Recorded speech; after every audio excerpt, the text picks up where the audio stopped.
Berdasarkan data Kementerian Kehutanan Republik Indonesia tahun 2006, hutan di Indonesia terdapat seluas 95 juta hektar.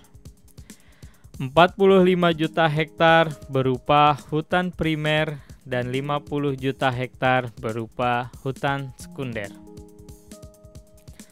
Kemudian di tahun 2011, Kementerian Kehutanan Republik Indonesia mengeluarkan Peta Hutan Indonesia tahun 2009. Pada peta tersebut, luas hutan berkurang menjadi 86,7 juta hektar. Hutan primer terdapat seluas 41,2 juta hektar. Dan hutan sekunder seluas 45,5 juta hektar. Dari kedua peta tersebut terlihat deforestasi atau pembukaan hutan yang terjadi sejak tahun 2006 hingga 2009 sebesar 2,1 juta hektar per tahun. Dari pantauan yang dilakukan oleh Forest Monitoring for Action atau FORMA yang menggunakan data citra MODIS, kami ingin menunjukkan bagaimana deforestasi itu terjadi khususnya di Sumatera, terutama di Provinsi Riau, Jambi, dan Sumatera Selatan. Pemantauan ini dilakukan mulai tahun 2005 hingga 2009. Di tahun 2005 terlihat deforestasi yang sangat masif di Provinsi Riau bagian utara dan bagian timur. Di Provinsi Jambi mulai terlihat di bagian timur. Kemudian di tahun 2006 deforestasi semakin bertambah di bagian tengah Provinsi Riau dan juga di bagian timur Provinsi Jambi dan mulai muncul di Provinsi Sumatera Selatan. Tahun 2007, deforestasi semakin meluas baik di Provinsi Riau, Jambi maupun Sumatera Selatan. Begitu juga terlihat di tahun 2008 dan di 2009.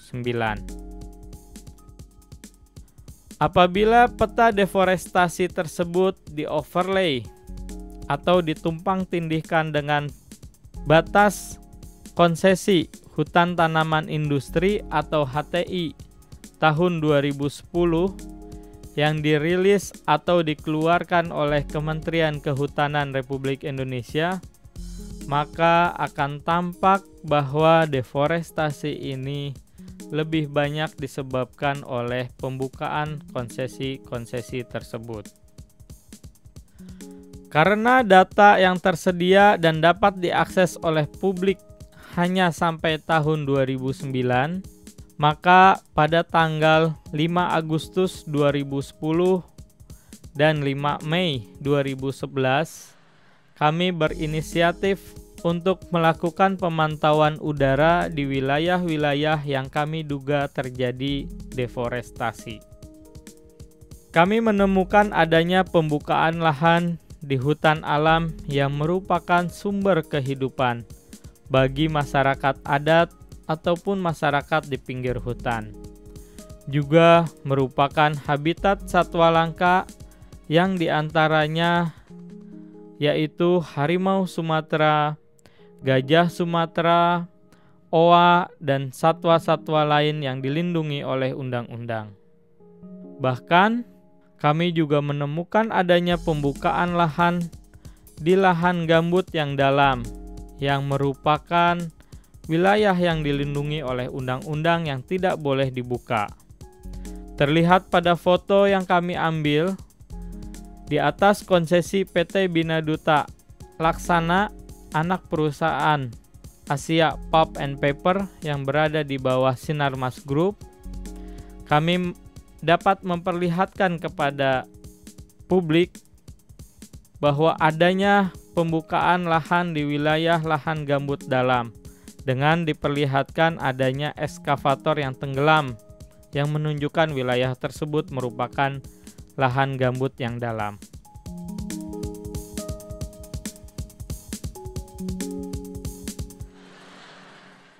Tidak jauh dari konsesi PT Bina Duta Laksana, kami terperangah dengan luasnya hamparan pembukaan hutan yang ternyata berada di lokasi PT Mutiara Sabuk Khatulistiwa, yang juga merupakan anak perusahaan dari Asia Pulp and Paper.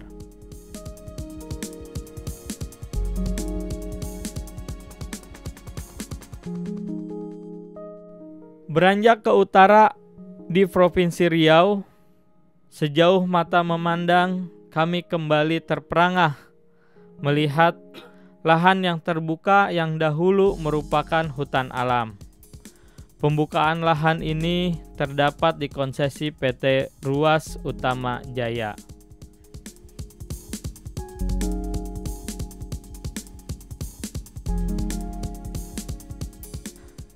Beranjak ke tengah di Provinsi Riau, kami melihat Giam Siak Kecil yang merupakan wilayah konservasi yang selama ini digembar-gemborkan oleh Sinarmas Group sebagai wilayah cagar biosfer yang mereka kelola, yang ternyata lokasinya sangat dekat sekali dengan pembukaan hutan anak perusahaan mereka yang bernama PT Arara Abadi. Pembukaan hutan ini hanya berjarak tidak lebih dari 500 meter dari cagar biosfer tersebut, yang seharusnya wilayah tersebut merupakan wilayah penyangga bagi kawasan lindung tersebut.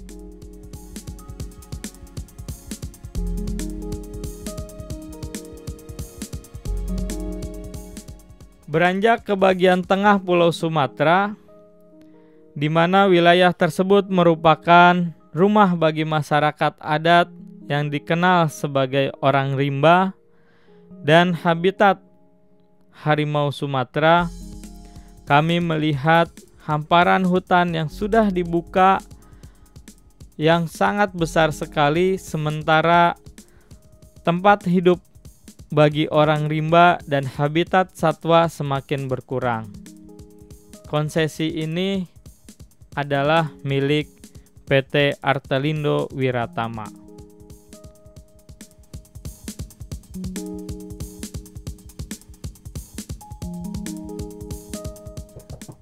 Tidak jauh dari konsesi PT Artelindo Wiratama terdapat PT Tebo Multi Agro.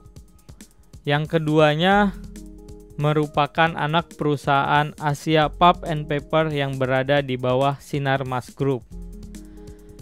PT Tebo Multi Agro terletak tidak jauh dari Taman Nasional Bukit 30, di mana Taman Nasional Bukit 30 merupakan taman nasional yang tersisa di tengah-tengah Pulau Sumatera, merupakan habitat bagi satwa-satwa langka dan merupakan tempat bagi konservasi air di sekitar wilayah tersebut.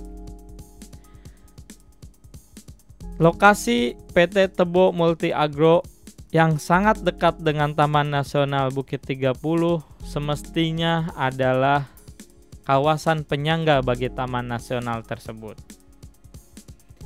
Untuk itu, kami menghimbau kepada semua pihak untuk bertanggung jawab terhadap kelestarian alam. Hentikan penghancuran hutan alam Indonesia sekarang.